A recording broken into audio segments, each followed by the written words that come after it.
Pues bien, ante la acogida que ha tenido este ciclo y que hoy va a cerrar Jaime Madruga, quiero deciros que si alguien está interesado en ver alguna de las conferencias que han sido grabadas todas de este ciclo, pueden hacerlo a través de la página web de la Fundación. Si alguien quiere que se le envíe alguna conferencia en concreto, pues nos lo pide y se lo remitimos, ¿no? Por otro lado, deseo también agradeceros a todas las personas que habéis venido a estas conferencias, porque es muy de agradecer cuando tenemos conferencias tan relevantes como la que ha habido en este ciclo, pues el hecho de que se vea respaldado con la asistencia de vosotros, ¿no? También, de manera muy especial, pues quiero agradecer a todos los que han participado, que han sido conferenciantes, porque han sido unas conferencias magistrales, agradecerles su participación a este ciclo y la colaboración con la Fundación.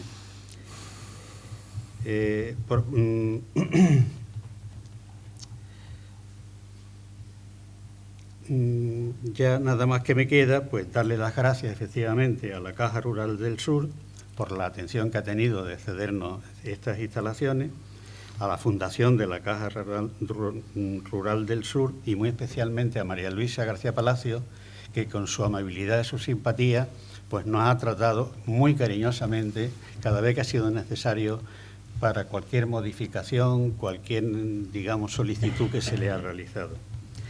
Al mismo tiempo, pues hemos tratado de ayudar a la divulgación de la Fundación de Ángel Muriel, dado que tuve la ocasión de tratarlo y ser una persona excepcional. Su familia ha dedicado esta fundación a la lucha contra el cáncer y nosotros, en la medida de lo que hemos podido, pues estamos ayudando también a la divulgación de la Fundación de Ángel. Por otro lado, también quiero agradecerle las filmaciones que nos realiza Antonio de Estudios M3, a Miguel Ángel, que es informático y forma parte de la empresa de Globunec, a Televisión Luz Palo, que nos lo retransmite siempre los miércoles y los jueves a las 9 de la noche, es decir, que hoy tendréis la de Benito de la Morena, sobre el universo, y la semana que viene tendréis la de Jaime los miércoles y los jueves a las 9 de la noche en Luz Palo.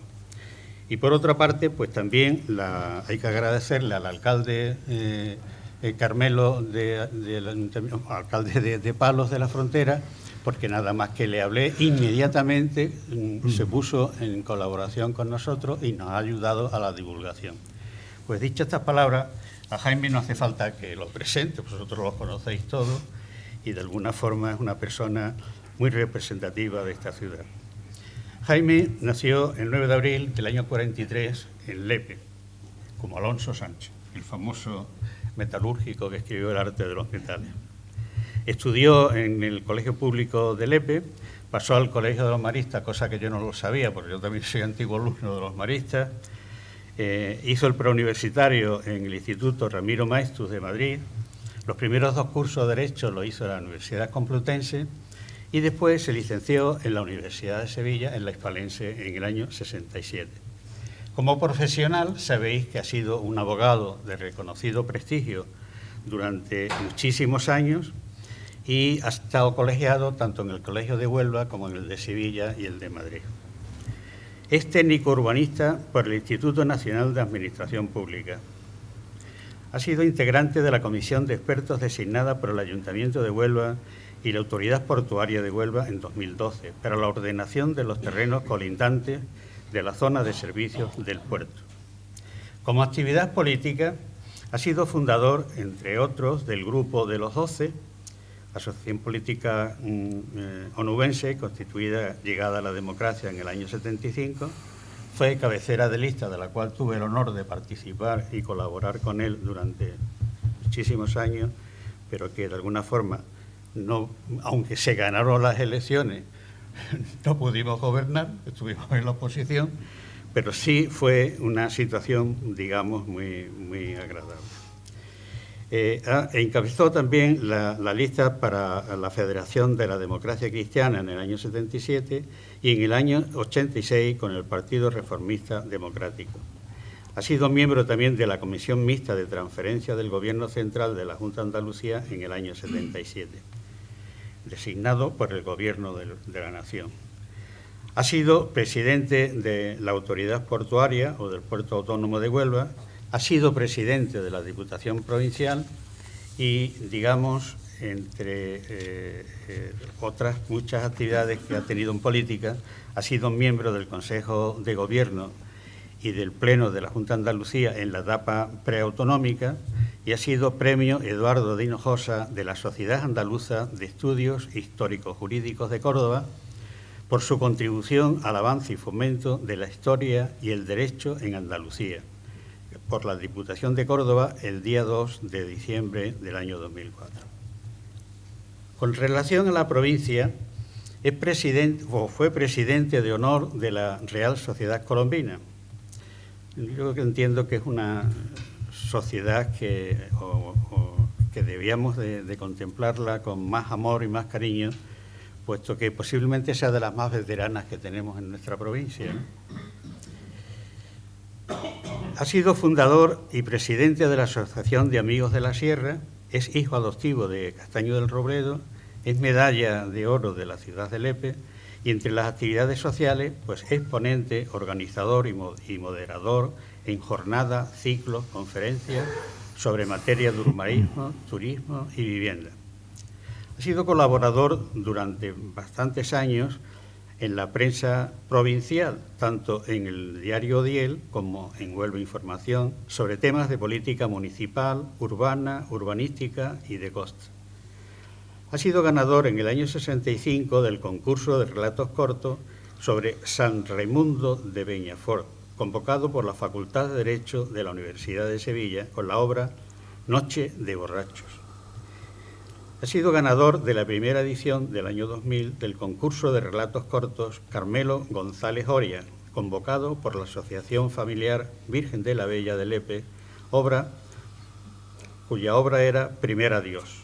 Ha sido pregonero en la romería de la Virgen de la Bella, ha sido pregonero también del Festival Internacional de Danzas de Villablanca, ha sido pregonero de la Romería de Honor de la Virgen de la Peña y del primer centenario de la Hermandad del Nazareno de Lepe.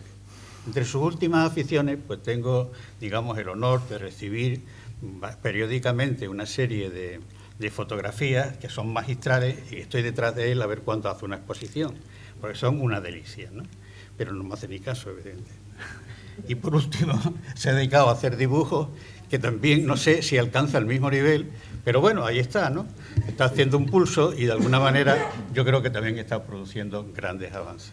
Y por encima de todo, pues son casi como 40 años que desde que empezamos a colaborar en aquella lista o en aquella campaña de UCD, en la cual se ganaron las elecciones, pero que no pudimos gobernar por la coalición que hicieron los partidos de izquierda. Desde entonces hemos mantenido una amistad muy estrecha. Es un hombre que es muy difícil tenerse que pelear con él, porque tiene una habilidad pavorosa para cuidar sus amigos y esa amistad de manera entrañable pues la tenemos hasta el día de hoy. Y don Jaime, tiene usted la palabra. Muchas gracias, Manolo. Habréis visto que es un poco raro el título de la charla, el desgaste de hacer ciudad. Y en primer término hago una precisión sobre contenido, porque aunque el título se refiere a la ciudad, en realidad ya iréis viendo que también hago referencia a lo largo de ella a la provincia.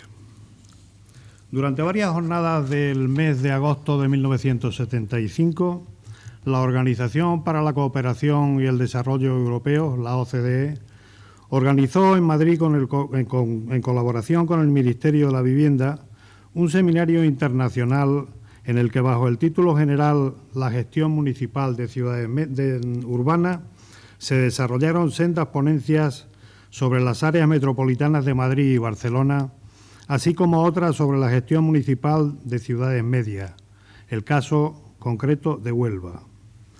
Desde el Ministerio pensaron en mí para la ponencia sobre Huelva, porque en aquellas fechas prestaba servicios en su ayuntamiento en calidad de jefe de negociado del Departamento de Fomento y Obras y con anterioridad había desempeñado los puestos de secretario de la Delegación del Ministerio de la Vivienda y de la Comisión Provincial de Urbanismo.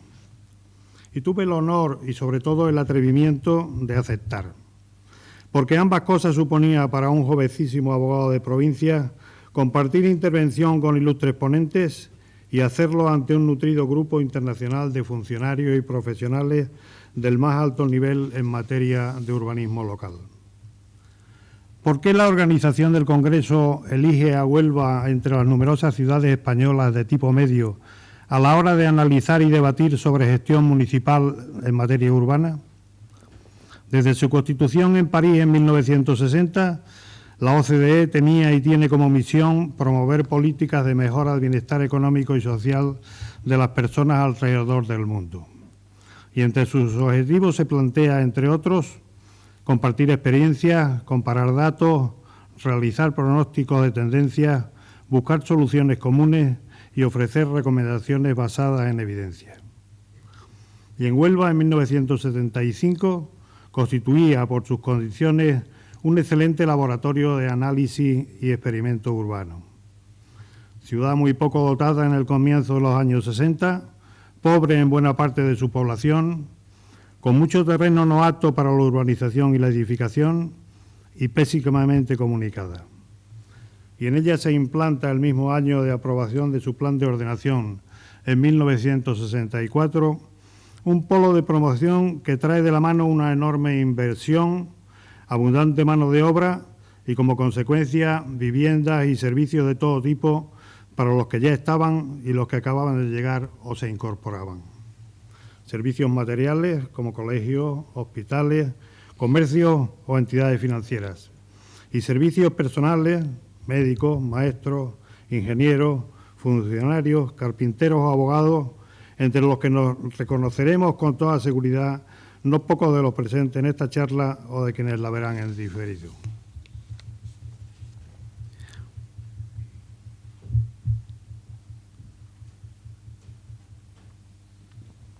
De manera que en la fecha del Congreso 1975, Huelva tiene una población que supera los 114.000 habitantes, cuando en 1960 contaba con solo 60.000. Y con perspectivas, según el plan de ordenación, de poder alcanzar los 250.000, de cumplirse, claro es, las previsiones de desarrollo urbanístico, social y económico que en él se contemplaban. En orden a sus objetivos, a la OCDE le interesaba conocer cómo venía funcionando la ciudad, cómo resultaba la gestión municipal y social urbana en relación al desarrollo de las metas marcadas. Y tras la exposición de la ponencia y la visita de un par de días de los congresistas a nuestra ciudad, pudieron hacerse una idea de aquella Huelva de 1975. Se constató una realidad y se vislumbraron perspectivas. Y hoy, 40 años después, ¿se cubrieron expectativas? Han pasado muchos años. 50 desde mi llegada a Huelva a vivir en una primera casa en calle entonces de tierra. Ya había vivido aquí, interno en los maristas entre los años 53 y 59. Y ellos, los hermanos, nos hicieron asiduos seguidores del Recre en el viejo velódromo cuando el fútbol era fútbol, iniciados jugadores en los resbaladizos terrenos del Titán, paseantes a la punta del Sebo, bañistas en primavera alta a la salida de la tubería de agua calentita de la térmica y amigos en horas libres de la siesta o mañanas de sábado de las cabras que pastaban por los cercanos Cabezos de Colombo, La Joya o La Esperanza, en cuyas cuevas no ocupadas escondíamos nuestros tesoros o fumábamos los primeros cigarrillos de Matalaúva. Servía España como alférez en el cuartel del Carmen, de manera que entre instrucción, desfiles y guerrillas con brújula y fusil, conozco cada palmo del hoy campo universitario. En Huelva pasé la mayor parte de mi vida. Aquí nacieron mis 4 hijos y 5 de mis nietos. Aquí están sus amigos y buena parte de los míos. 50 años el mes que acaba de terminar, de mi inicio en el ejercicio profesional de la abogacía, buena parte de ellos dedicados al urbanismo. En esta tesitura, esta tarde vuelvo a tener la osadía o el atrevimiento de exponer, esta vez ante vosotros, mis reflexiones acerca de cómo ha sido para mí, en este espacio de tiempo, la gestión de algunos de nuestros intereses comunes y de cuáles soy parte de la realidad de las cosas, que no de todas voy a hablar. En 1975, Huelva apuntaba maneras de ciudad al alza. ¿Se cubrieron aquellas expectativas?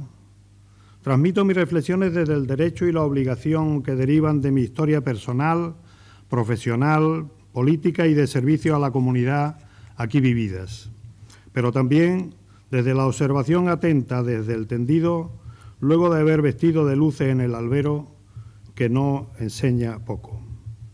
De manera que cuando hable seguidamente de proyectos y situaciones concretas, en muchas de ellas habré participado de manera directa o indirecta, o habré estado en los alrededores del fogón donde se cocinaron, o en otras muy semejantes.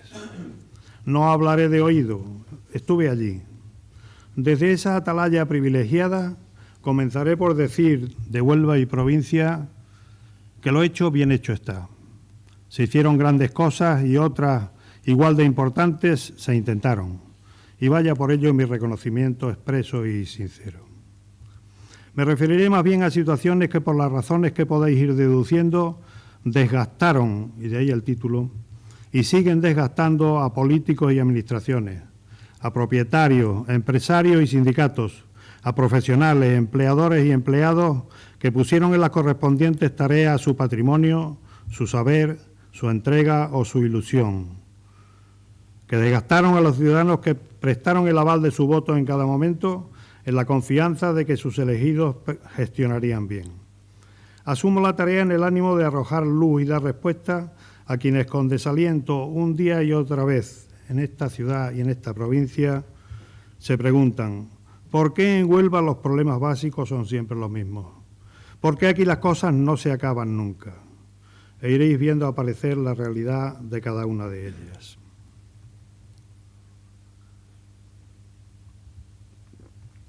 ¿Qué sucede en Huelva a partir y en el entorno de 1975? Ya veíamos que el despegue de la ciudad en todos los órdenes era consecuencia directa e indiscutible de la puesta en funcionamiento del polo, algunas de cuyas industrias se acababan de instalar en los años 72 y 73. Bueno, pues resulta que ya a finales de 1975 el Ayuntamiento contempla la necesidad de modificar el PGOU de 1964 para dar solución a situaciones no previstas. Y ante la presión de jóvenes voces progresistas, absolutamente lícitas, aunque ajenas a la concreta realidad social y económica del momento en Huelva, se van dando los primeros pasos para declarar el suelo sobre el que las fábricas se asientan como no urbanizable y, en consecuencia, las industrias fuera de ordenación.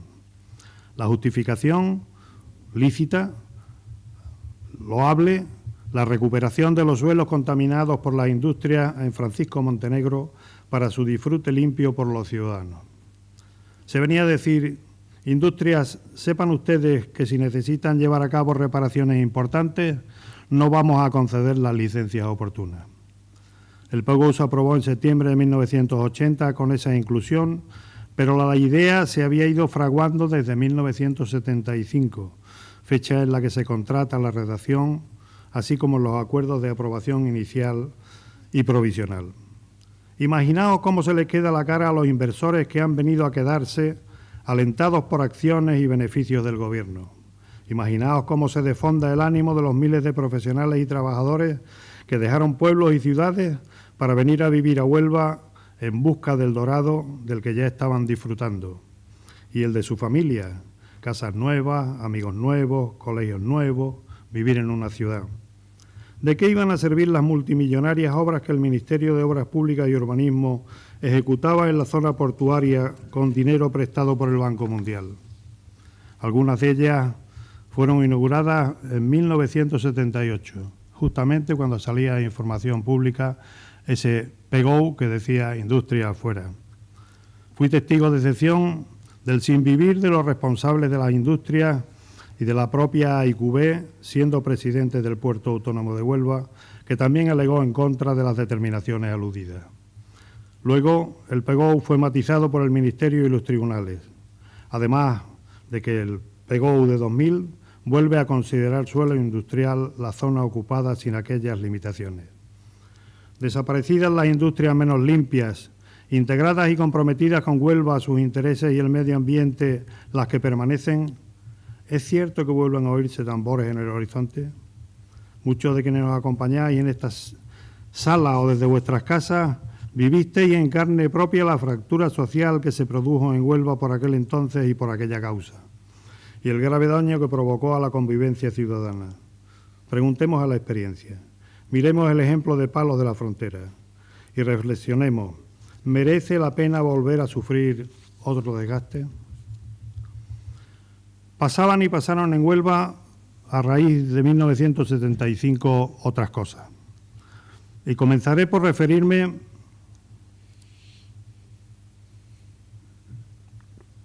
a proyectos de emprendedores que soñaron con hacer algo diferente para sus pueblos de origen, acogida o elección, buscando atraer inversión, riquezas y empleo, y que habrían tenido una gran incidencia positiva en la provincia.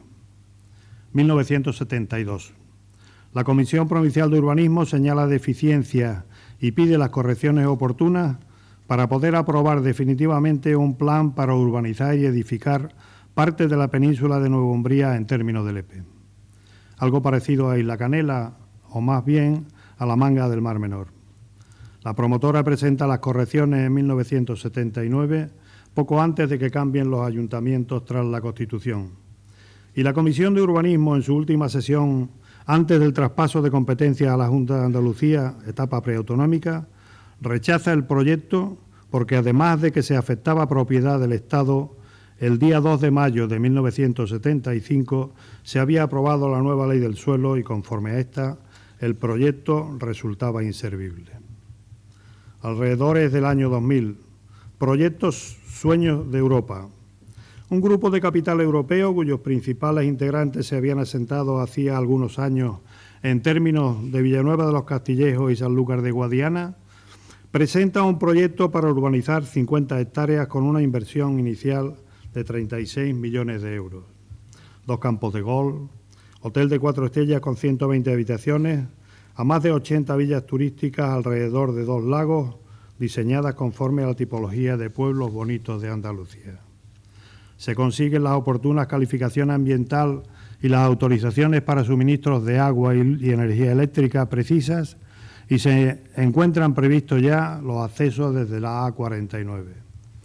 Se redacta, tramita y aprueba el plan parcial y cuando se consigue la aprobación definitiva del proyecto de reparcelación, el padre e impulsor de la idea muere y con él el sueño. Misma fecha, alrededor de 2002-2004. Parque temático Leonardo da Vinci. Sobre 100 hectáreas a ocupar y una inversión inicial previsto de 300 millones de euros. Complejo turístico residencial en islas independientes rodeadas de canales, para usos culturales, artísticos y de ocio. Museo sobre el mundo y la época de Leonardo, instituto de robótica, anfiteatro, con publicidad en toda Europa. Y también se quedó en papeles. ¿Os imagináis el desaliento de los regidores municipales, de inversores, empresarios de la construcción, agricultores de la zona, de los potenciales empleados para todos los servicios que los proyectos conllevaban, ya apuntados en algún caso a las listas del empleo? ¿Cuántos empleos fijos y de calidad se habrían creado en esos municipios? ¿Y qué incidencia habría tenido la ejecución de los proyectos en la provincia?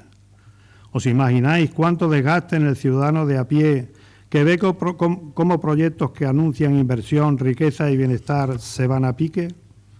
En todo caso, parece que en el primero de los proyectos citados, las hadas buenas se aliaron para preservar la belleza y el encanto de la península de Nueva Umbría. Pero bajemos de nivel. Grandes infraestructuras. ¿Cuántos años llevamos pendientes de que el desdoblamiento de la Carretera Nacional 435 sea una realidad? 12 de enero de 1980. El diario Hoy recoge la visita del presidente de la Diputación de Huelva a Badajoz y las reuniones mantenidas con su homólogo y otras autoridades, y reproduce parte de mis respuestas a la prensa. La carretera Badajoz-Huelva es de excepcional importancia para las dos provincias. Como saben, están iniciados los trámites, pero van muy lentos. Hemos asumido el compromiso de plantear al Ministerio, presidentes de Diputación, gobernadores de ambas provincias y alcaldes de las capitales, la urgente necesidad de la 435 y en consecuencia de que se realicen los proyectos. Creemos que no hay dificultades para las obras, ya que se realizarán por tramos y aunque la inversión total será cuantiosa, podrá ser financiada en sucesivas fases. Entre paréntesis diré que durante aquella visita firmamos un convenio mediante el que los estudiantes de sexto de Medicina de Badajoz vendrían a hacer las prácticas en los hospitales de Huelva. Enero de 1980 decía: han pasado demasiados años. Permitidme un inciso. En agosto de 1979 descansaba unos días en Fuenteridos, como venía haciendo desde hacía años.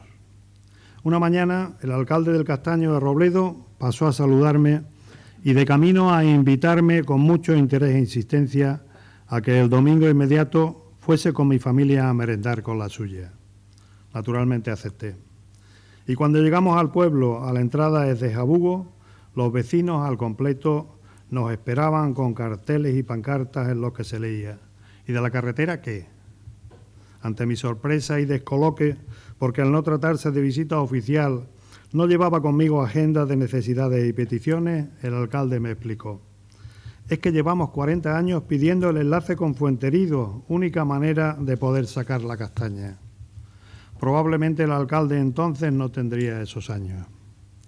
40 años. 40 años de desgaste en la confianza de los ciudadanos. Pero ni uno más, porque asumido mi compromiso y compartida la necesidad y justicia de la petición por todos mis compañeros diputados, sobre la marcha llevamos el proyecto a planes provinciales y a ejecución. ¿Y de la carretera nacional 435 qué? Podríamos preguntar hoy a nuestros amigos parlamentarios en las distintas legislaturas de 1980, cuyos gobernantes, como es sabido, no fueron de un solo color político. Hubo alternancia en número de años aproximados.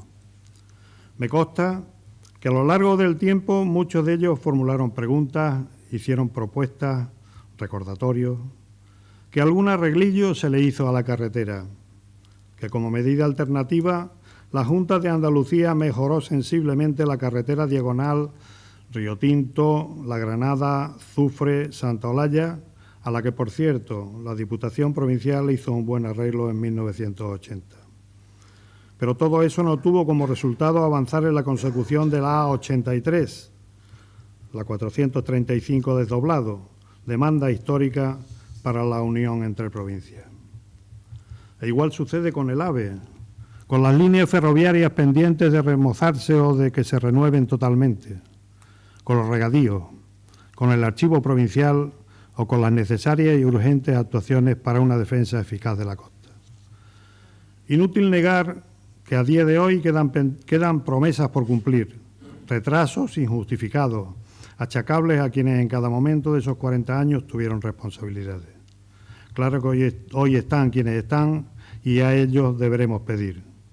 Seguramente sin necesidad de llegar a la pancarta. Debería bastar quizás con que nuestros representantes políticos de todos los colores, en un momento de sinceridad y reflexión, se preguntasen: ¿pero cómo es posible que no hayamos ejecutado estas infraestructuras si ya hace 40 años se estimaban de absoluta necesidad? Y que los actuales se sentaran ante el ministro hasta arrancarle un "si quiero" pronto y fiable.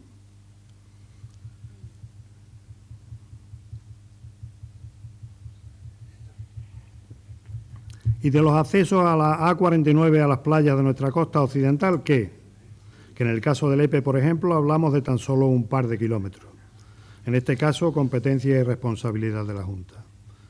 O con aquellos puentes sobre los ríos Tinto y Odiel, el tranvía que comunicaría a los municipios del área metropolitana que nunca se constituyó.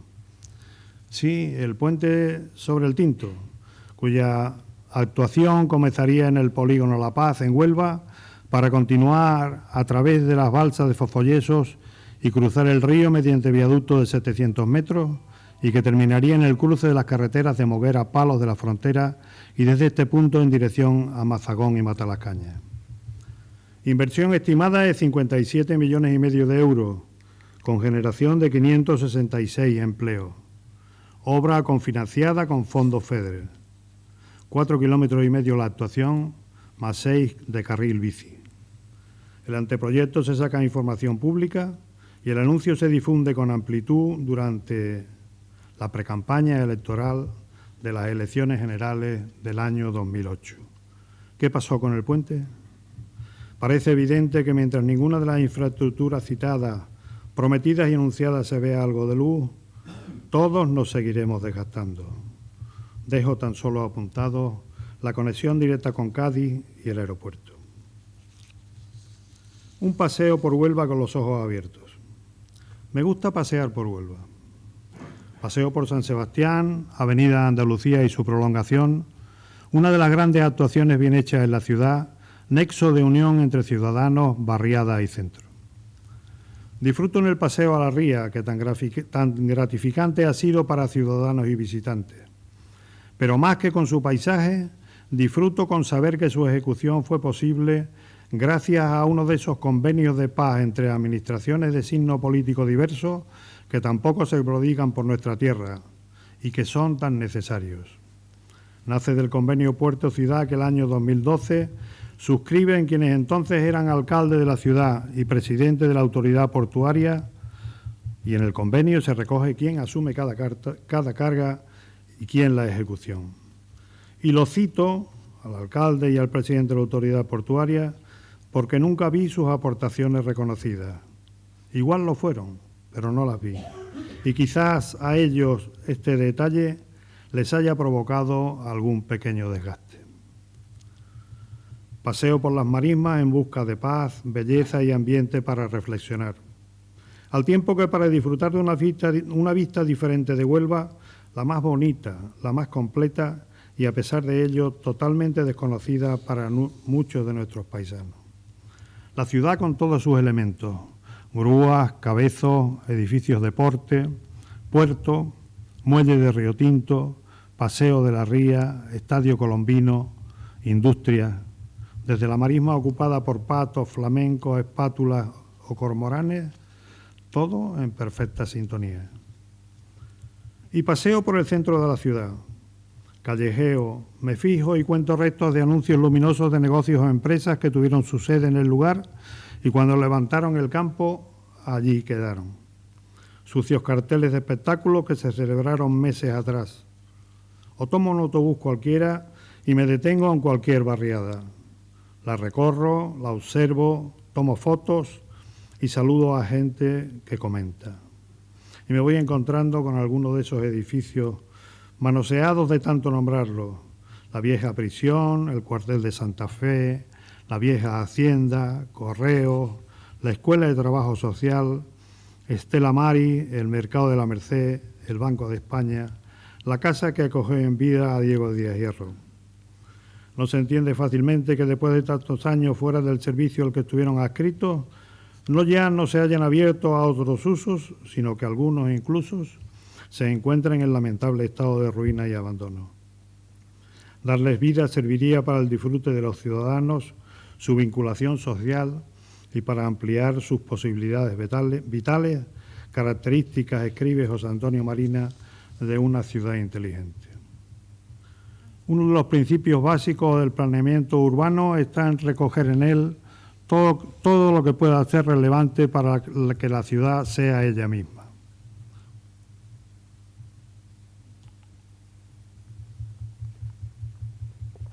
Y los onubenses pura sangre expresan con sentido y justo orgullo que esos singulares edificios constituyen esencia de su ciudad, afirmación a la que nos adherimos quienes no siéndolo aquí vivimos. Desde hace muchos años se incluyen en catálogos, pero no en proyectos de tipo alguno. Y mientras las distintas administraciones no tengan ideas claras sobre qué hacer con ellos, las ideas se lleven a proyectos, los proyectos a presupuesto y estos se ejecuten, nos seguiremos lamentando de que aquí nada se mueve. Y parece claro que las ideas no están claras. Bien que se nos prometa que alguno de esos inmuebles estará en valor en 2021, pero eso será después de las elecciones municipales y autonómicas. No olvidemos el puente sobre el Río Tinto al que me referí, ni que al menos 2 veces cada año se nos vino repitiendo que los chares estarían en servicio en unos meses, y que las escuelas de hostelería de Islantilla y Fuente Heridos estarán de nuevo abiertas y en funcionamiento en febrero. No nos olvidemos del plan Marismas del Odiel de nunca acabar. A la vista queda la cruda realidad. Y en mis paseos me encuentro con esos cientos o miles de solares en la ciudad que de tanto verlos abandonados a su suerte ya no caemos en la cuenta de que están ahí. Algunos emboscados en el sentido literal de la palabra, a espaldas del centro de ocio en Cantero Cuadrado, las traseras de la calle Ayamonte junto a la Plaza de Toros y el viejo mercado de la Merced, otros más a la vista.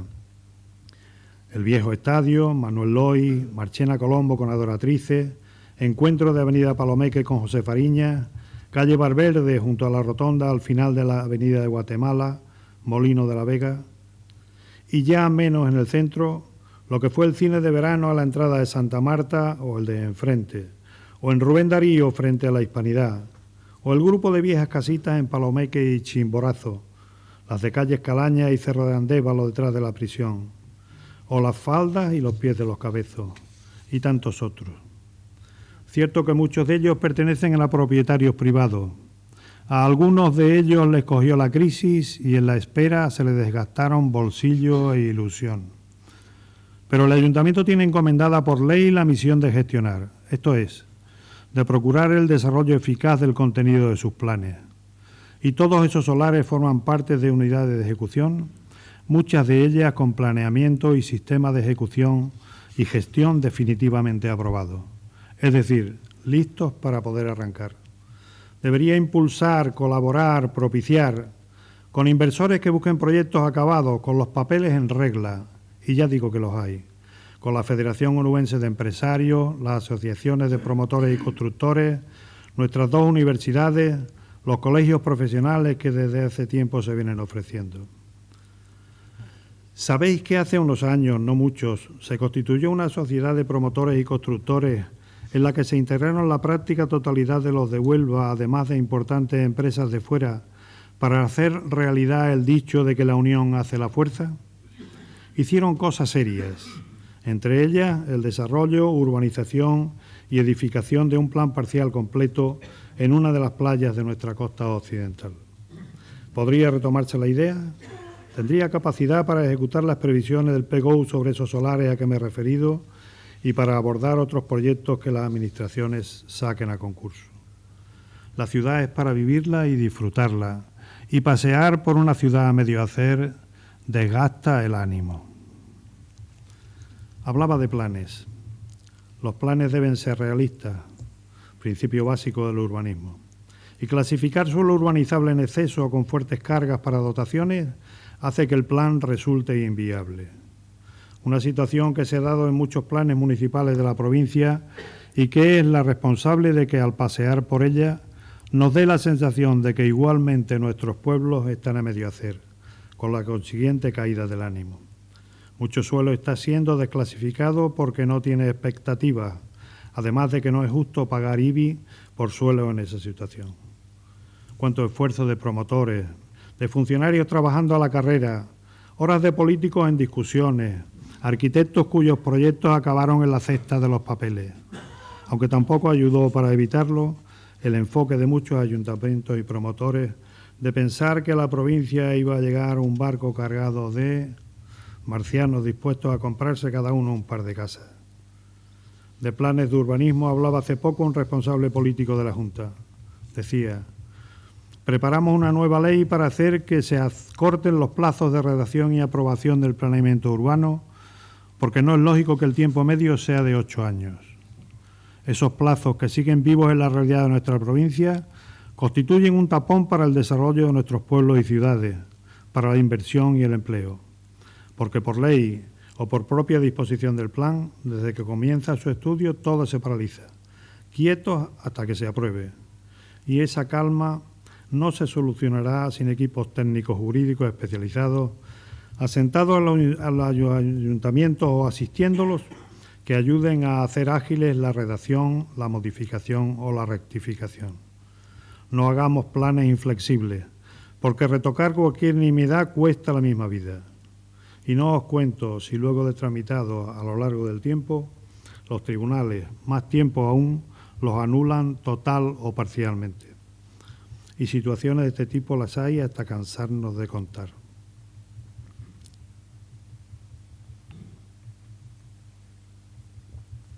¿Y qué decir ante los cambios de estrategia?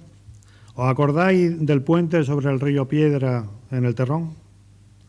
¿O acompañadme a ese enorme descampado en nuestra ciudad con fachada Avenida Andalucía junto a la estación de servicios cercana a Santa María del Pilar y la Hispanidad?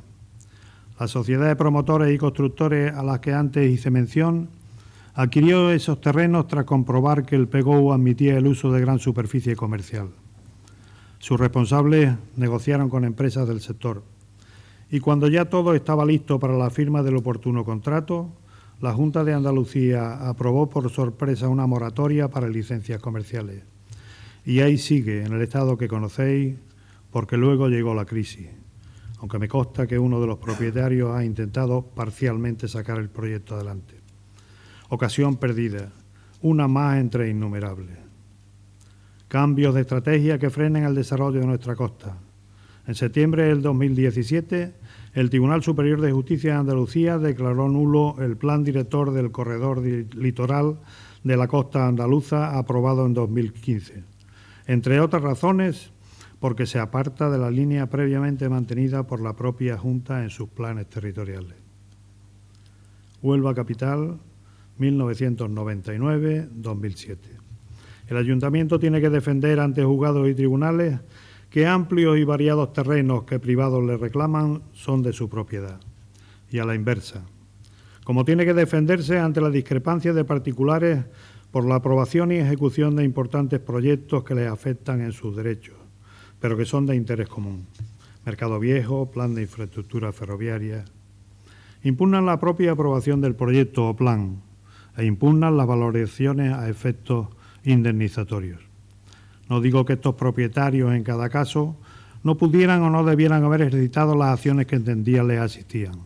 Estaban en su derecho, especialmente los que ganaron en algunos de esos litigios. No pretendo hacer juicios de valor al respecto. Y tiene que defenderse el Ayuntamiento frente a la lluvia de pleitos que le plantea la Administración autonómica. En el periodo acotado, todo lo que el Ayuntamiento aprueba es puesto en cuestión por la Junta de Andalucía. No solo impugna, sino que pide se paralice la ejecución de los proyectos mientras recae sentencia y que no se conforma con las que recaen, sino que agota las instancias judiciales. ¿Imagináis, entre pleitos de unos y otros, la superficie de tierra quemada en suelo de la ciudad durante años? Una situación que retrasó de manera muy importante el desarrollo previsto. Me limito a dejar constancia de una realidad que comienza de forma chocante en años de bonanza económica, prolongándose hasta el final de esta.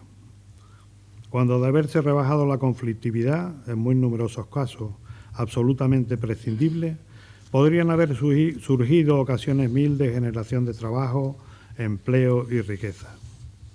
Solo reflexiono.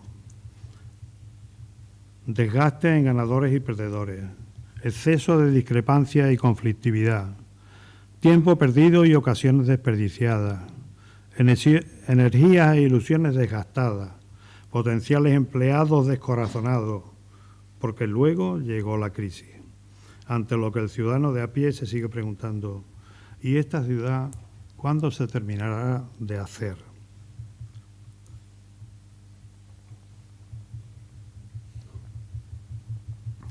Y sigo reflexionando. Si en los últimos 40 años hubiésemos contado con la 435 terminada, con servicios ferroviarios en condiciones, con acceso a las playas terminados, con escuelas de hostelería abiertas y funcionando, si se hubiesen rehabilitado y puesto en uso al servicio de la ciudad sus edificios singulares, si se hubiesen construido o al menos embellecido los 1000 solares y los pies y la falda de los cabezos, si la tramitación de planes no hubiese sido tan cachazuda y contradictoria y en muchos casos se hubiese ajustado más a las normas, si el desacuerdo, la controversia y la confrontación no hubiesen estado tan presentes y acusadas, especialmente entre administraciones de diferente color político, ¿habría emigrado aburrida la parte de población de Huelva que se fue marchando durante los últimos 6 años, entre ellos los estudiantes de mejores notas, como nos decía hace un par de semanas en esta misma sala el rector de nuestra universidad? ¿Tendríamos los escasos niveles de inversión y empleo que hoy tenemos? ¿Y el grado de pobreza real de la que dan fe muchas de nuestras instituciones? ¿Habrían visitado Huelva más turistas? Ya comencé diciendo que vengo desde mi experiencia a tratar de poner luz y dar respuesta a quienes se preguntan uno y otro día: ¿por qué aquí nunca nada se acaba? ¿Dónde están las causas? Seguro que entre vosotros hay cazadores y escritores. Escribe Gustavo Martín Garzo: la tarea del escritor para Miguel Delibes se confunde con la del cazador. El cazador no se inventa la caza, sale en su busca, sabe, eso sí, dónde buscarla y propicia su aparición. Ver donde antes no se veía. Delibes se limita a entregarnos el pájaro real. Nos dice dónde está ese pájaro y nos indica el mejor lugar para mirarlo. Y al nombrarlo lo hace visible. Después de 50 años trabajando por Huelva y en Huelva, no me inventé nada. Desde mi experiencia os indico cuál es el mejor lugar para mirar la realidad. Os la hago más visible. Eso he pretendido al menos. Y lo hago desde la atenta observación, desde la experiencia y desde la reflexión. Pero mis palabras solo tendrán sentido si se entiende bien qué pretenden. Entiéndese bien que esta charla no quiere ser una descalificación. Y lo digo porque muchas veces la denuncia ciudadana no se entiende o no se quiere entender o se despacha con un mero «¿y este o estos qué quieren ahora?». También eso desgasta a quienes denuncian o protestan ya cansados de pedir. Os cuento. Cuando ya en 1979 los vecinos de Castaño del Robledo me recibieron con pancartas y carteles, entendí con claridad que quienes protestaban eran los vecinos, que detrás de ellos estaban ellos y solo ellos, que lo que pedían era simplemente la carretera. Detrás de las reflexiones que os ofrezco solo está aquel niño interno en los maristas que en los años 50 paseaba jueves o domingos hasta la punta del Sebo y que en las cuevas de los Cabezos escondía tesoros tan valiosos como una lagartija o el pendiente desparejado de la chica por la que suspiraba, que pasado el tiempo fue candidato a la alcaldía de esta ciudad y presidente de la Diputación, y que hoy pasea por la ciudad con los ojos bien abiertos para ofreceros su realidad, de manera de que entre todos podamos mejorarla. Hay salida, claro que la hay, sobre todo si hacemos caso a los pensadores clásicos actualizados por el ya citado José Antonio Marina. Una ciudad inteligente es la que resulta de la acción compartida de todos, la que resuelve los problemas comunes de forma compartida. Pienso que nuestros gestores de hoy y los que obtengan la confianza en las elecciones que llegan deberán hacer lo posible por no caer en los mismos errores que provocaron esta realidad acumulada. La experiencia ha de servir. Así podríamos tener la suerte incluso de que cosas que no se hicieron o se comenzaron mal salgan mejor. Las soluciones deberán ser resultado de la reflexión colectiva desde la experiencia contrastada. Pero ya me estoy saliendo del marco y del título de la charla, así como del tiempo que Manolo Flores me ha concedido. Muchas gracias a las fundaciones Juan Manuel Flores, Ángel Muriel y Caja Rural del Sur, y a vosotros, ya en esta sala, ya en vuestras casas, por la compañía y la atención prestada. Muchas gracias.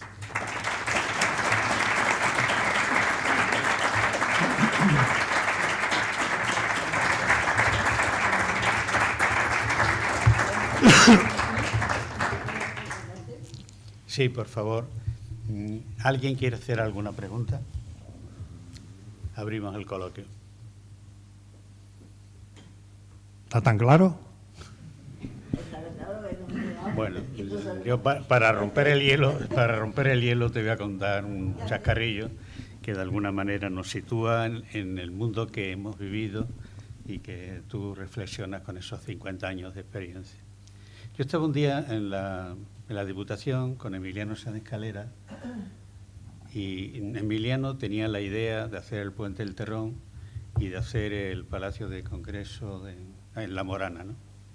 Y yo le decía a Emiliano, si quieres que el Palacio de Congreso se haga, no pidas al Ayuntamiento de Huelva la licencia de obra, que no te la van a dar.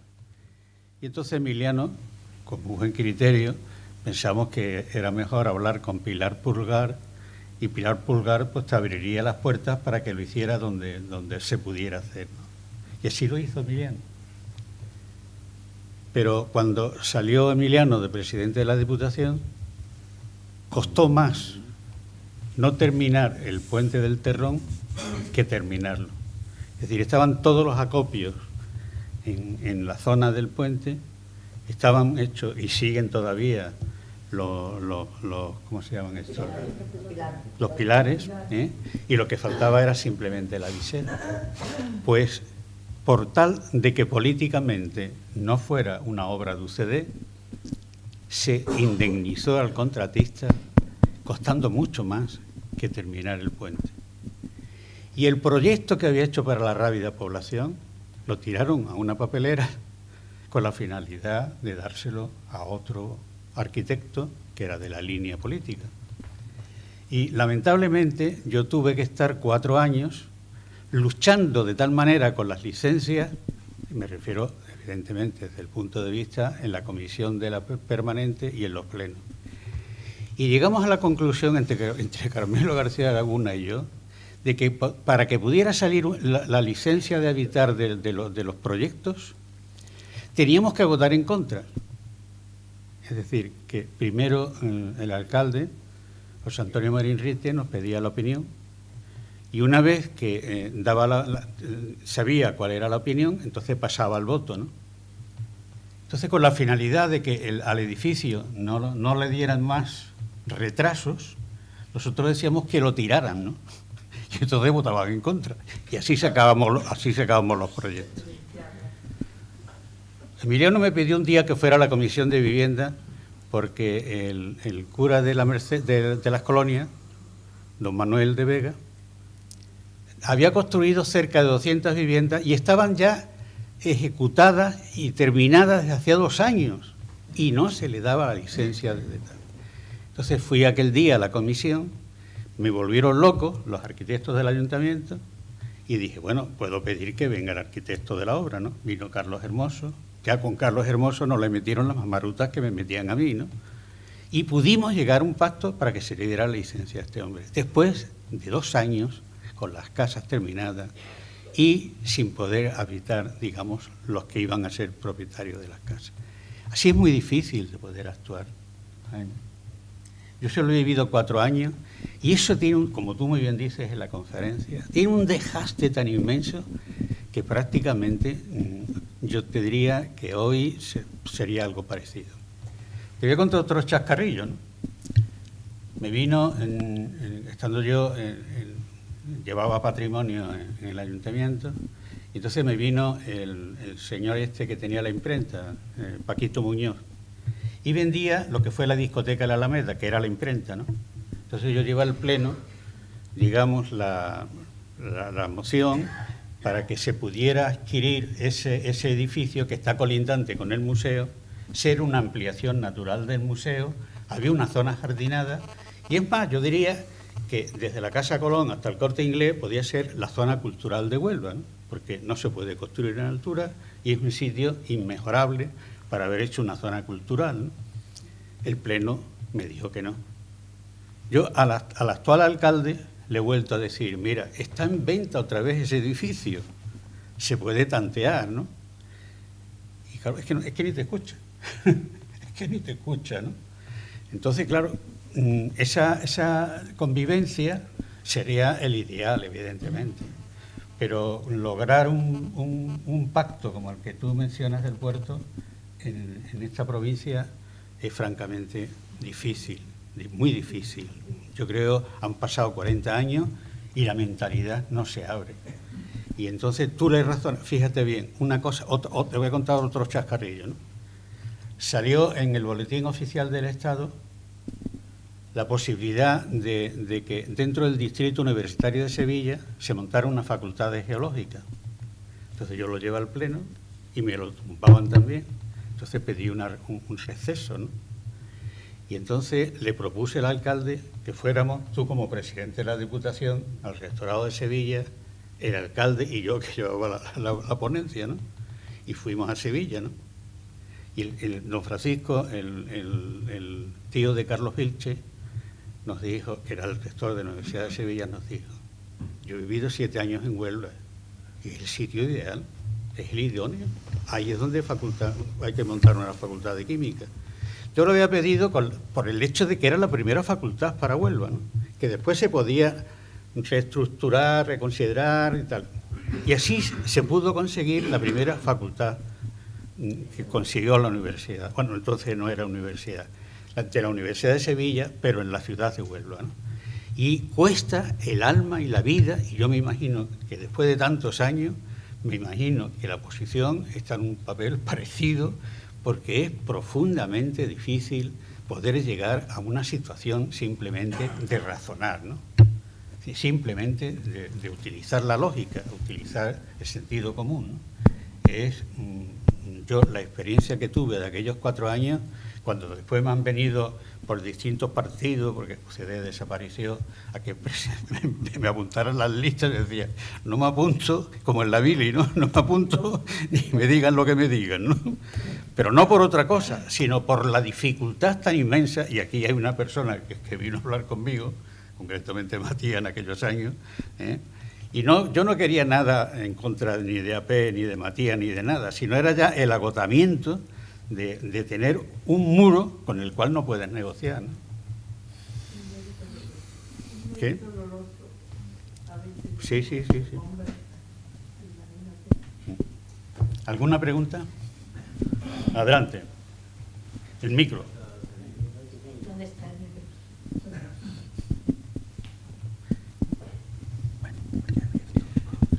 Sí. ¿Sí? ¿Ahora? Sí. Bien, gracias. En primer lugar, gracias Jaime, gracias Manuel, porque el tema que habéis tocado es un tema que obliga a mojarse. Quizá por eso estamos tan callados. ¿Me escuchas?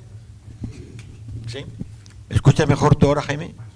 Sí. Bien.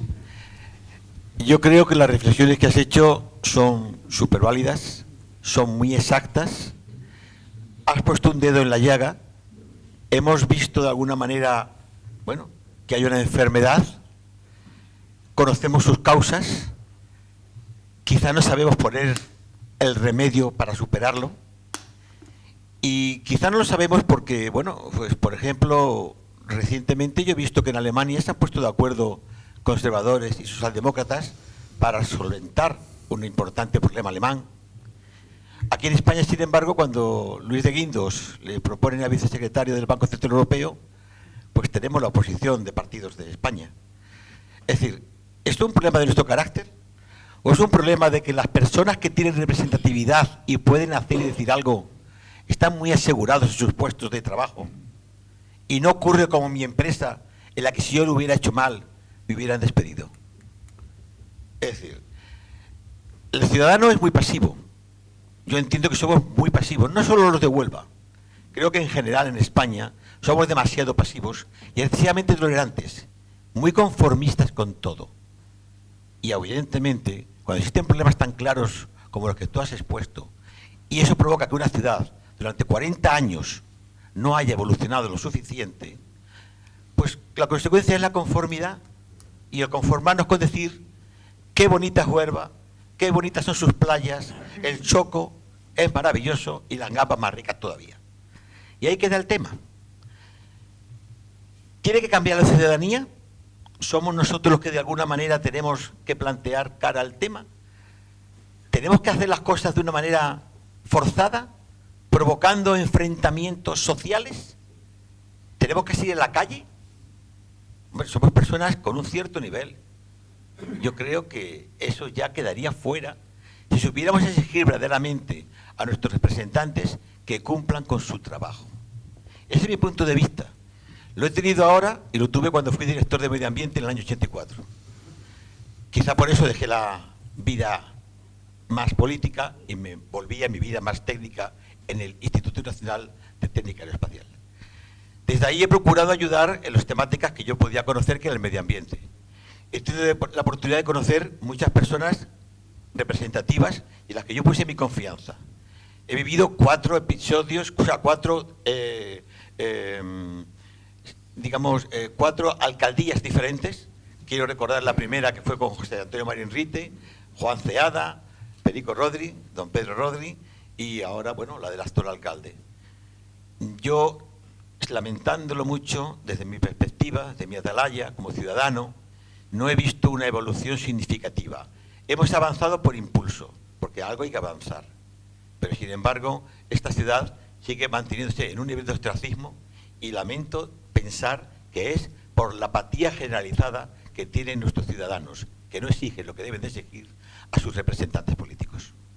No sé si coincides conmigo, pero si coincides o tienes discrepancia, sinceramente me gustaría que te pronunciaras. Sí, yo coincido contigo, y yo desde la observación afirmo rotundamente que muchas veces es por pereza.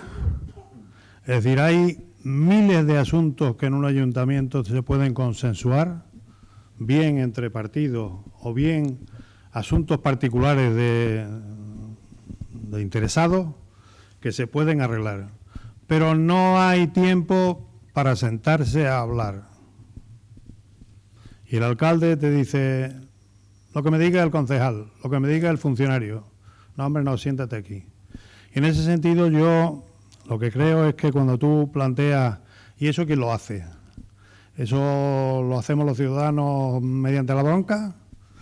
Yo he hablado de los colegios profesionales, he hablado de las universidades, y no he hablado, y ahora hablo y con eso te contesto, que en Huelva lo que sí hay es una cantidad ingente de personas formadas, de personas que han llevado puestos de mucha responsabilidad en empresas, industrias, negocios, despachos en la provincia de Huelva, que debían entrar a formar parte de ese pelotón de enganche y que podría servir perfectamente de puente que una a quienes no quieren hablar.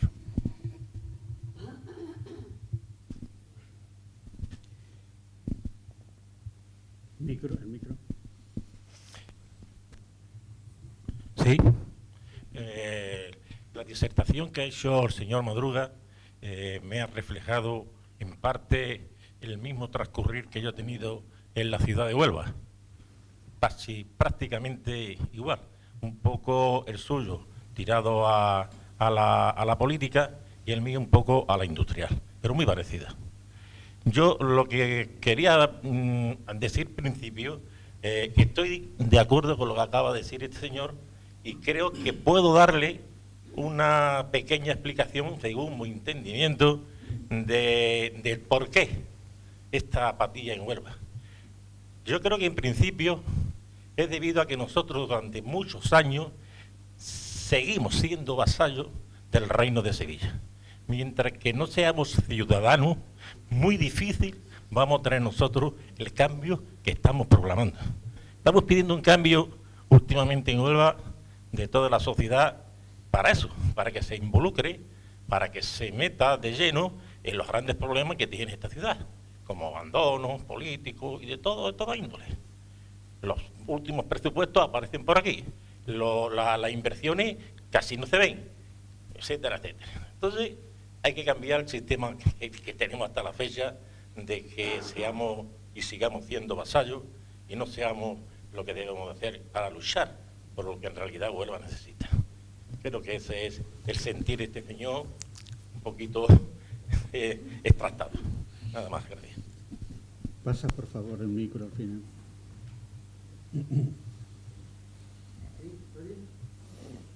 No digo nada. ¿Ahora? Sí. ¿Ahora sí? Sí, vale.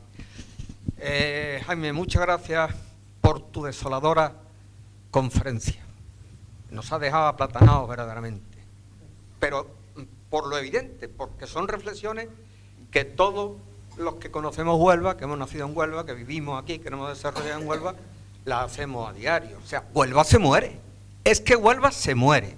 Con Manolo, al que le agradezco también este ciclo de conferencias que está organizando, a ver si de una vez se despierta esa conciencia ciudadana imprescindible para prosperar y que no veamos siempre como enemigo al sevillano. No. El enemigo lo tenemos dentro de casa. Nosotros somos nuestro propio caballo de Troya. Huelva se muere. Lo comento con Manolo con frecuencia cuando nos paramos por ahí, tú lo has mencionado. Cientos, miles de solares abandonados. Parece una ciudad bombardeada. Yo paso por la zona que viví, donde nací, el antiguo Mercado del Carmen, y pienso en bombardeos. Es una cosa totalmente abandonada.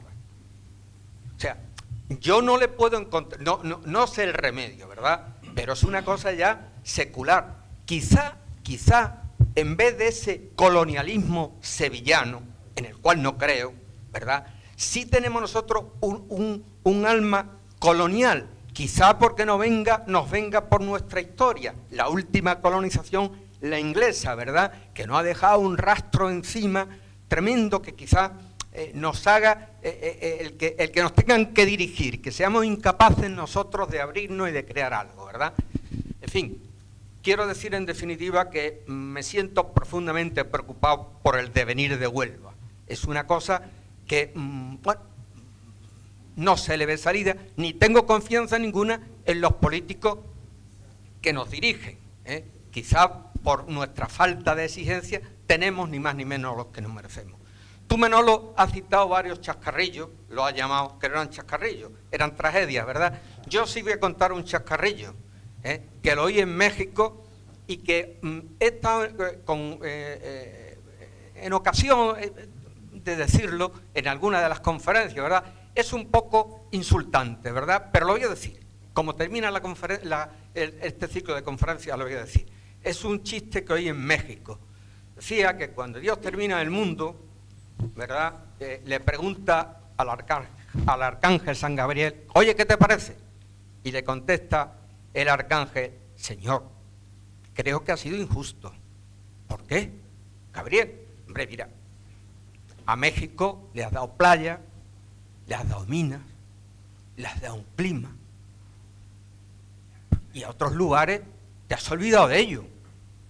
Y Dios reflexiona y dice: lleva razón, Gabriel, pero lo voy a solucionar. Le voy a dar a los mexicanos.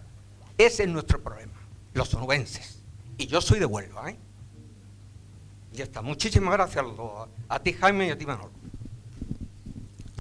Bueno, sí. Alfonso. Para empezar con lo de que dan.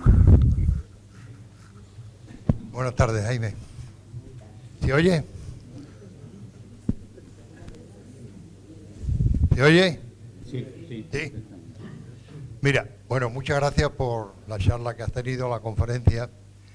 Estoy de acuerdo con este hombre en que no somos ciudadanos, somos súbditos. Porque nos hemos acostumbrado a ser súbditos desde hace 130 años, cuando la noche de los tiros, cuando nos rebelamos contra la contaminación que estaban haciendo los ingleses en la mina de Río Tinto, y el gobernador mandó el ejército y fusiló o mató a más de 100 personas en Río Tinto. Desde entonces estamos agachaditos y somos una partida de borregos súbditos que deciden todo el mundo por nosotros, menos los de Huelva no deciden nunca nada.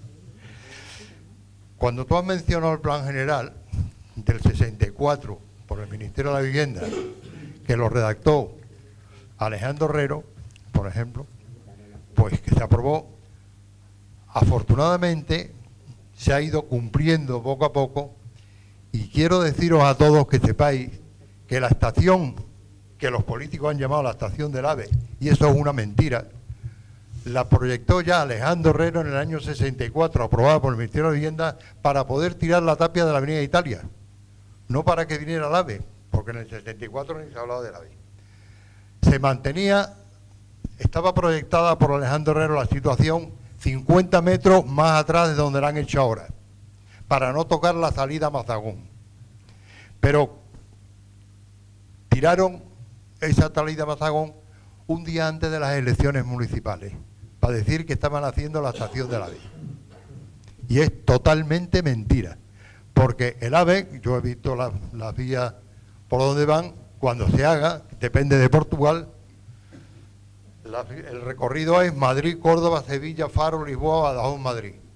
Y por ahí pasarían 18 trenes. Y en la vía más cercana a Huelva pasaría muy cerquita de Trigueros, por Trigueros. Y lo que van a hacer aquí es un andén de una estación lanzadera que comunicaría con Trigueros cuando pasara por ahí el AVE, y ahora nos comunicaría con Sevilla, como estamos ahora comunicados, pero que con la misma vía que tenemos no sirve absolutamente para nada. O sea que lo que están haciendo ahora es la estación ahí para poder tirar la tapia y poder vender el ensanche sur, porque Alejandro Herrero la proyectó ahí para poder tirar la tapia y que Huelva se desarrollara hacia la punta del Cebo. Pero se mantuvo, la industria del polo dijeron que no, que se mantuviera la tapia cerrada, Huelva se aisló, creció hasta San Juan del Puerto, hacia el otro lado, y no creció hasta la punta del Cebo. Entonces, ahora, como se va a desarrollar el ensanche sur y hay que vender las viviendas, ahora sí se va a hacer un andén de pasajeros ahí para poder tirar la tapia. Nunca la estación del AVE. Sin embargo, figuraba la cantidad de veces que han dicho que están haciendo la estación del AVE, y eso es mentira. Os digo todo esto para deciros que somos total y absolutamente ciudadanos y que somos una partida de borregos que nos mandan a donde vamos. Porque cuando alguien se sale del rebaño, como le ha pasado a Javier Barrero, por ejemplo, que se ha quedado en como tú has sido presidente del puerto, con Mahara Vique, que pertenece a Sevilla, no lo han fusilado como hace 130 años, pero le ha costado el puesto. Gracias, Alfonso. Sí, Ana.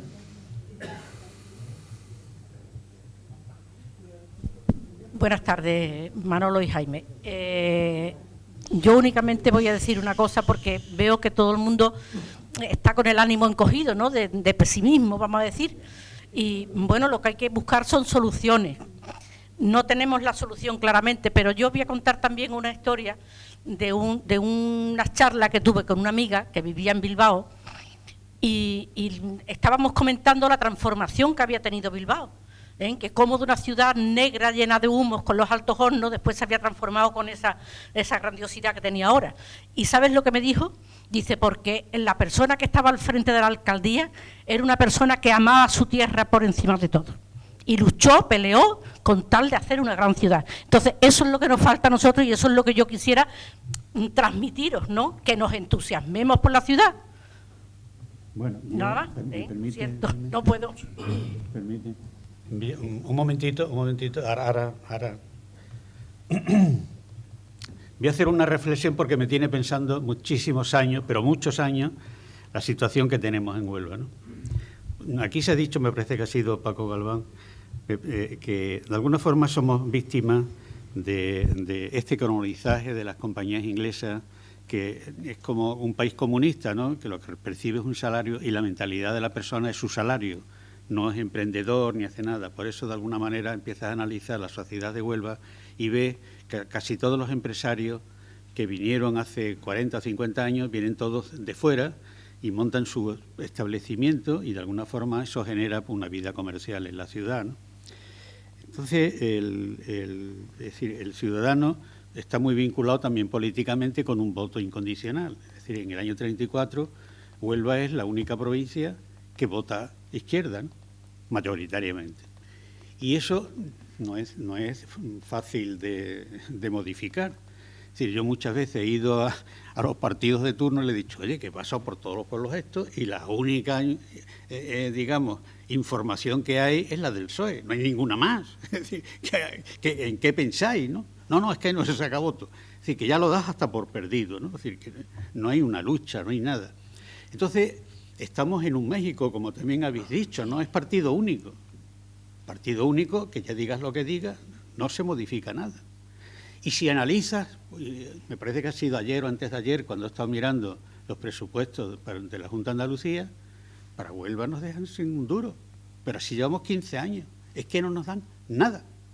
Cero patatero. Así no se puede hacer nada. Esa es la auténtica realidad.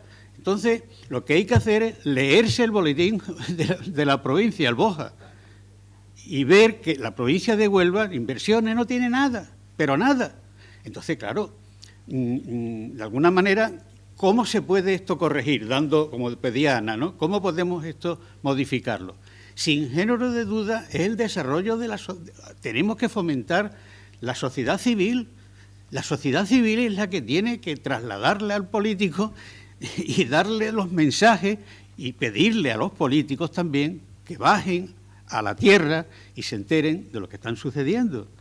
Es decir, que aunque tengan la mejor voluntad del mundo, si la sociedad civil no le reclama nada, pues una postura también cómoda para el político de turno, ¿no? Es decir, yo he estado 4 años metido en política, me he llevado muchos garbanzos negros, pero de alguna manera había una incomunicación con la sociedad. Es decir, yo no estaba conectado con la sociedad en aquel entonces y creo que eso sucede hasta el día de hoy.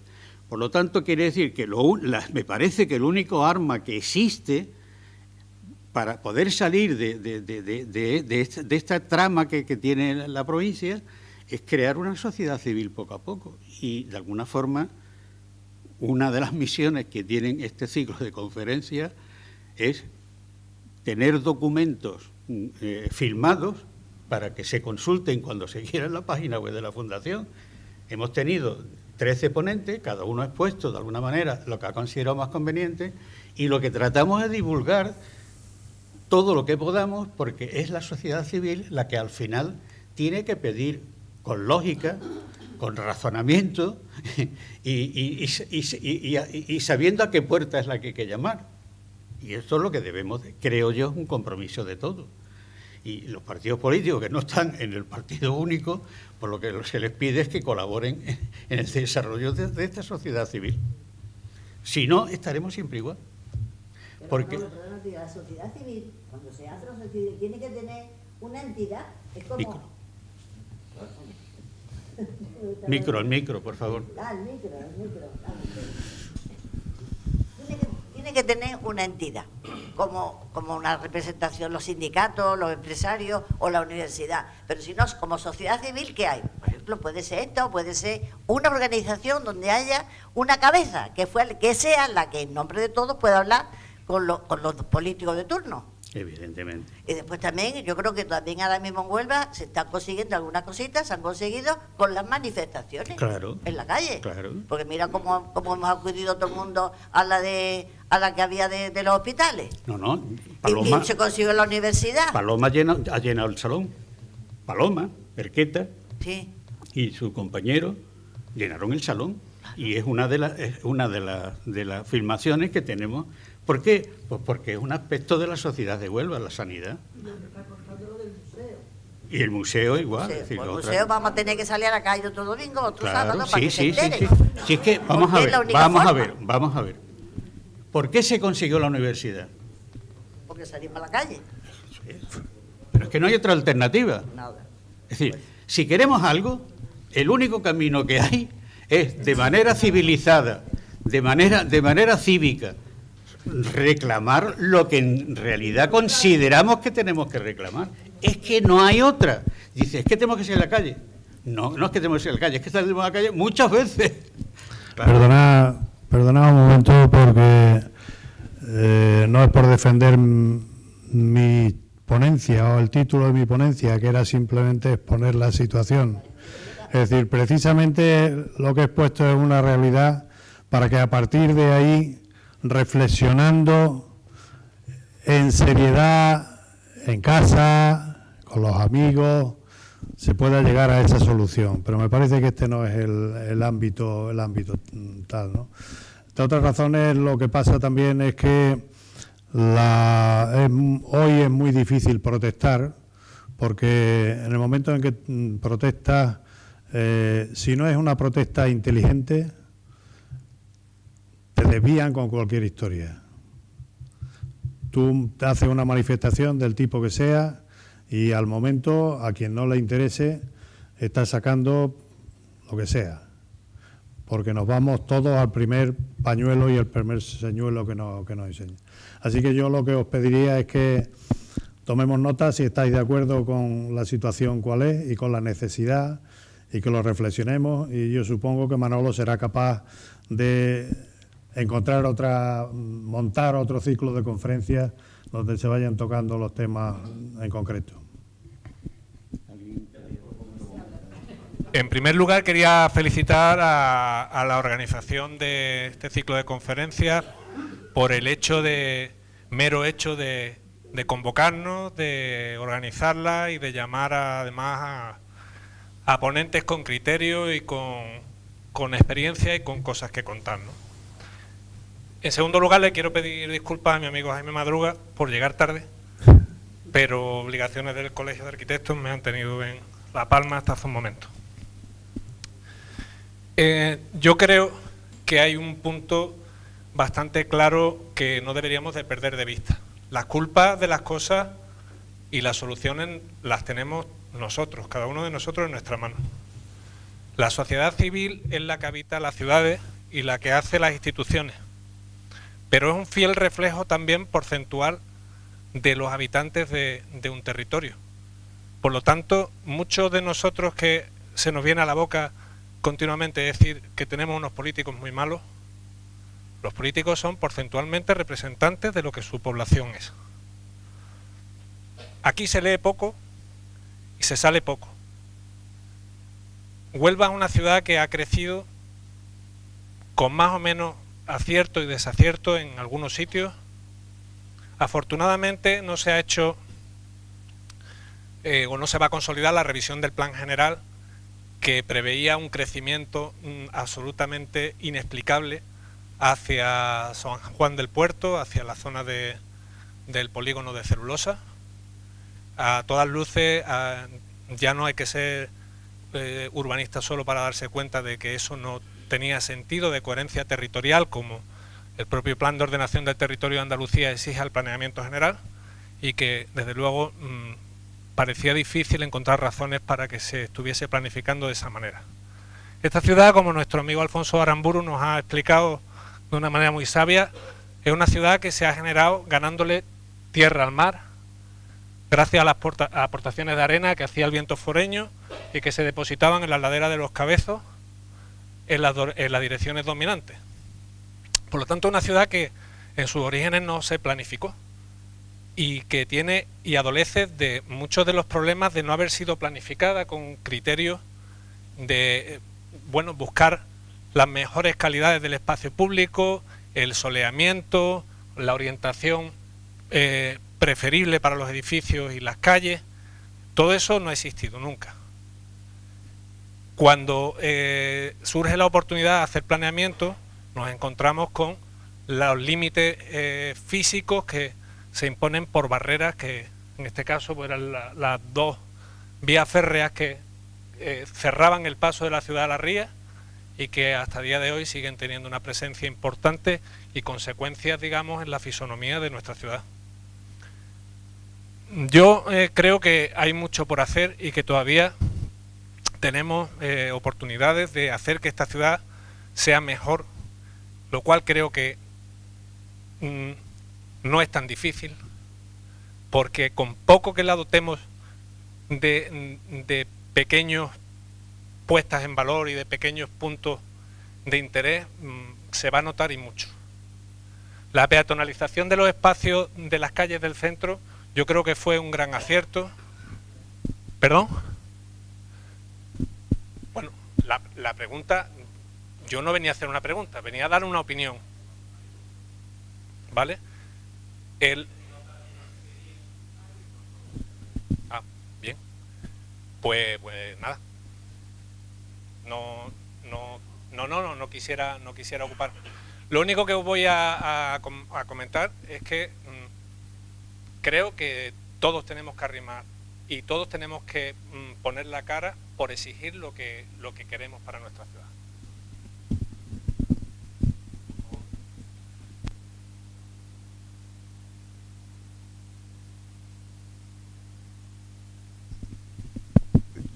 No sé si se me oirá, pero la voz desde luego está en on, pero no.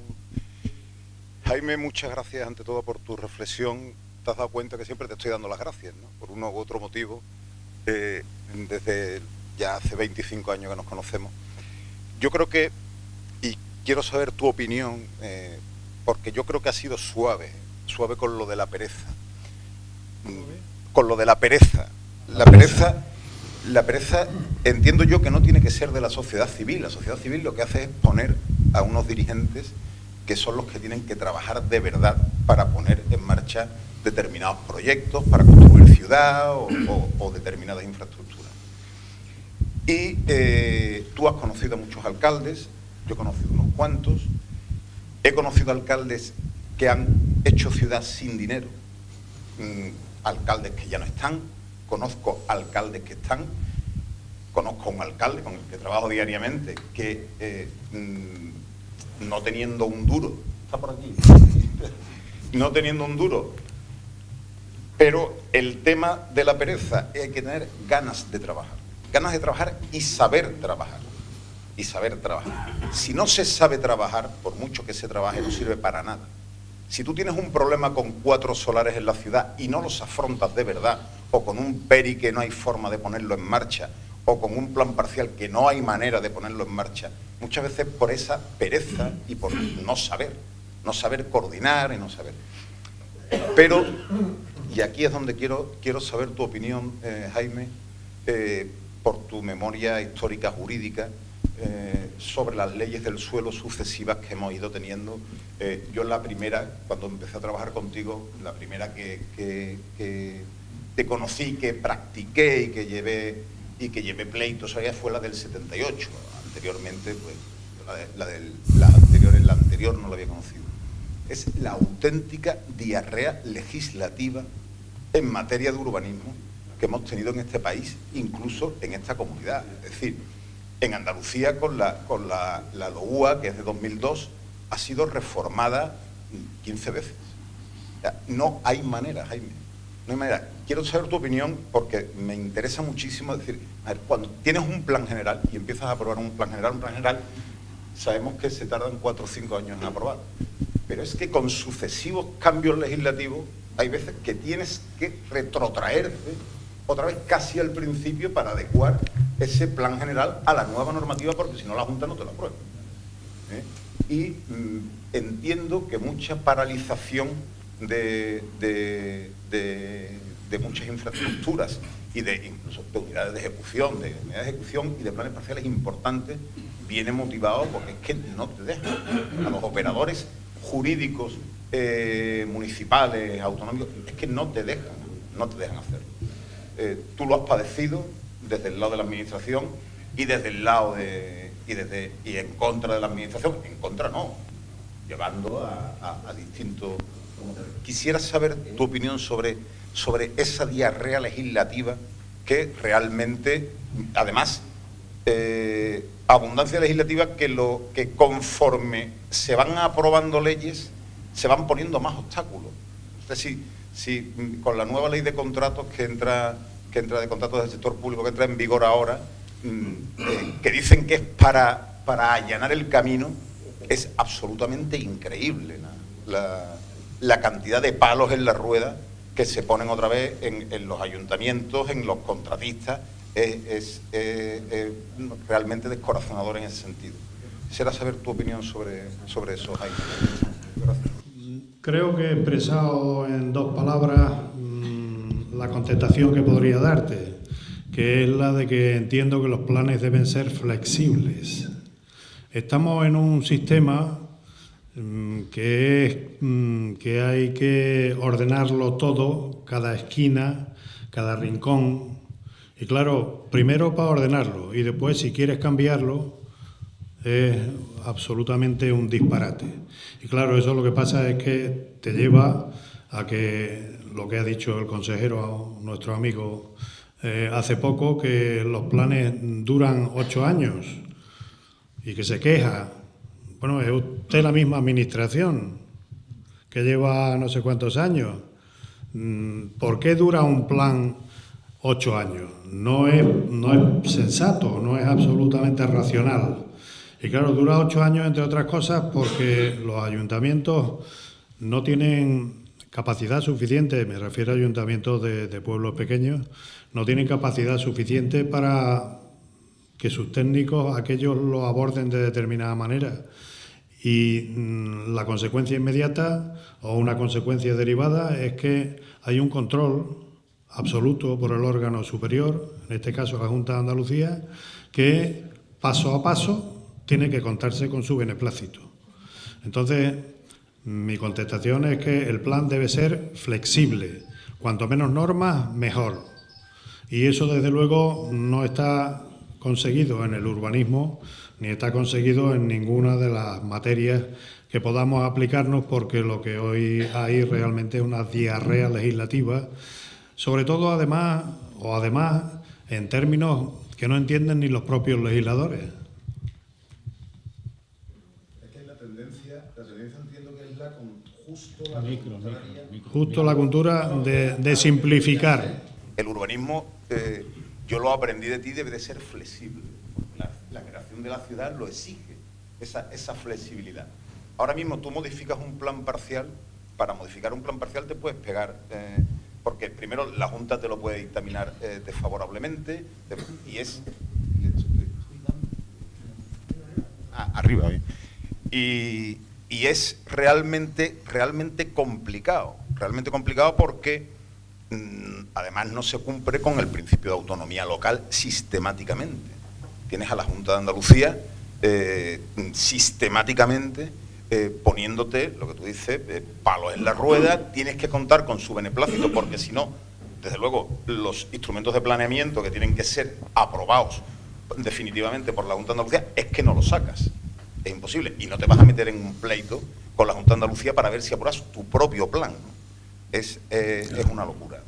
Sí, pero bueno, entiendo que con lo que decía al principio, que con ganas de trabajar y sabiendo trabajar, se sacan las cosas para adelante. Se sacan las cosas para adelante porque se han sacado las cosas para adelante. Por favor. Pero yo lo que digo es una cosa, ¿no?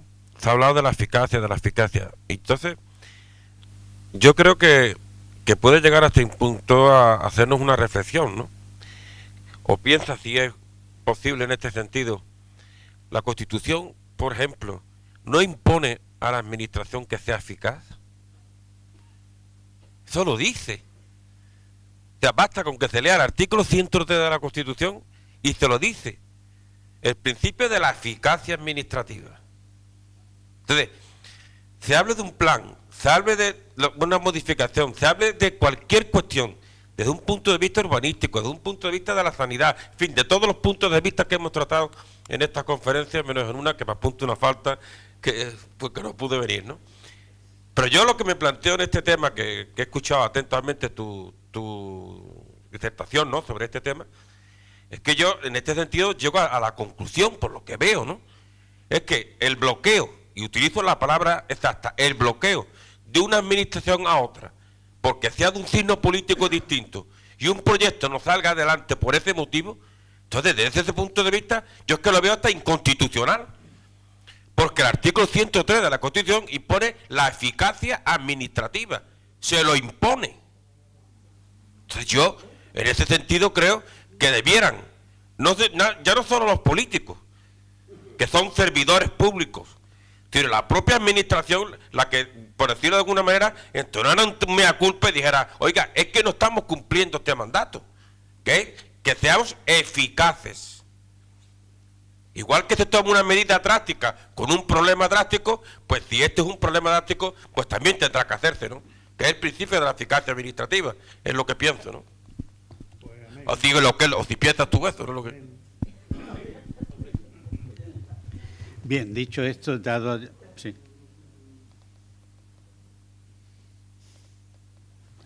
Sí, bueno, yo... por favor. En primer lugar, agradecer que se me haya invitado a la conferencia de hoy.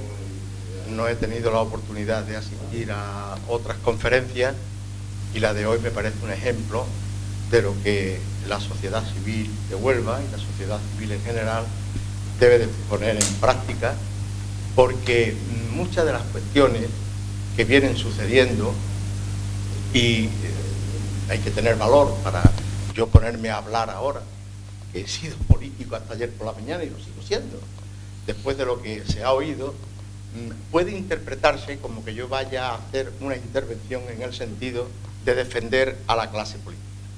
No es esa mi intención.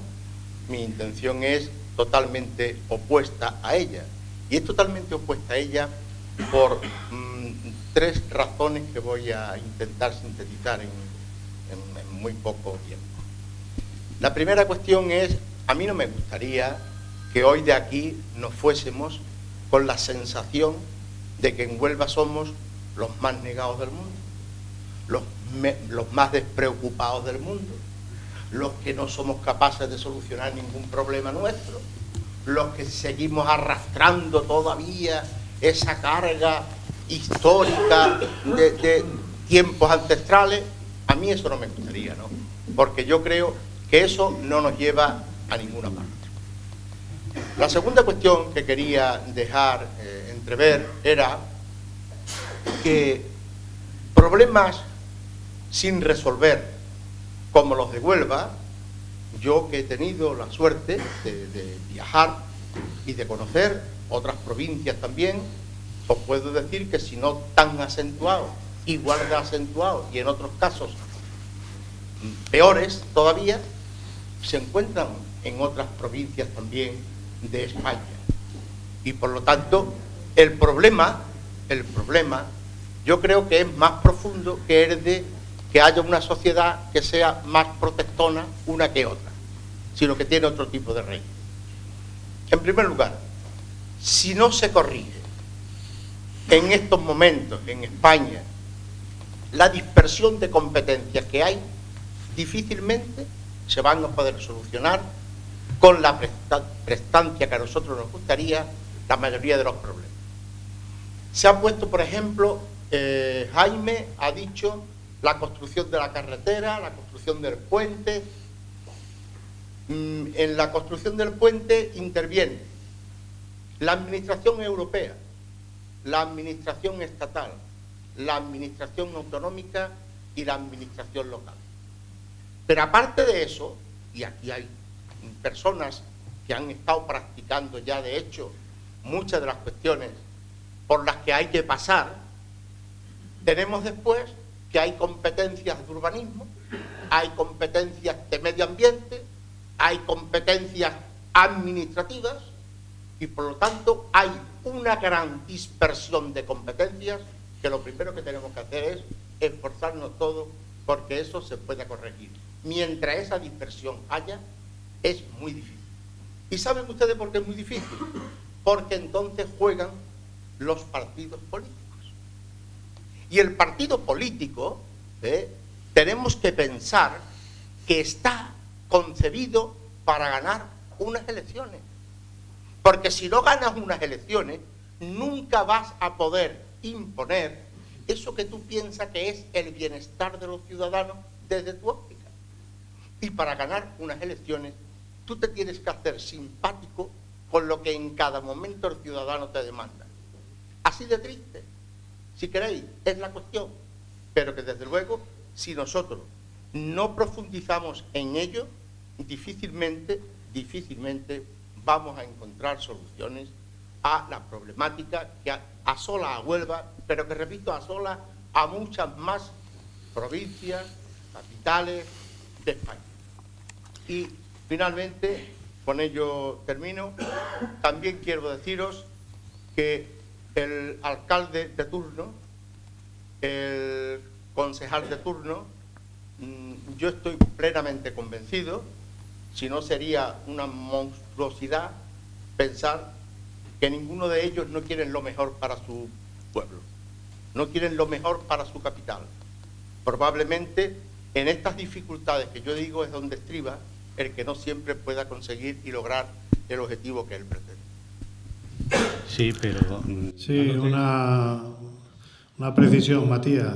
Precisamente arrancaba la charla desde aquel congreso de la OCDE sobre la gestión municipal urbana. Gestión. Pueden tener toda la voluntad del mundo, pero si no saben o si no lo hacen, no sirve de nada. Estamos donde estamos.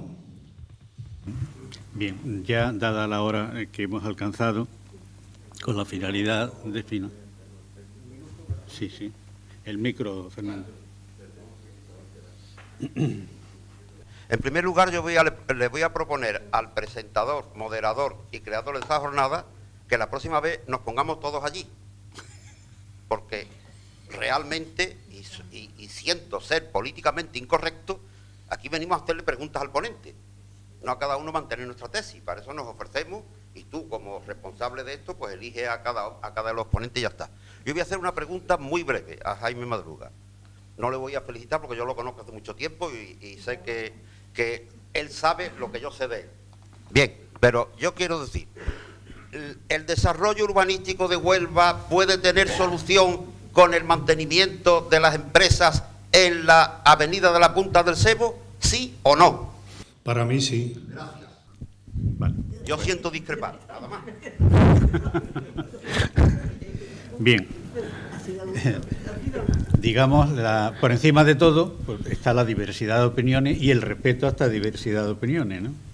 Bien, dado ya la hora que es, pues me queda nada más para finalizar no solo esta conferencia, sino el ciclo de conferencias, puesto que hoy se cierra el ciclo, darle las gracias a todas las personas que están aquí presentes, darle las gracias a todos los conferenciantes que han participado en el ciclo, de manera ya casi reiterada, deciros que todas las conferencias están en la página web.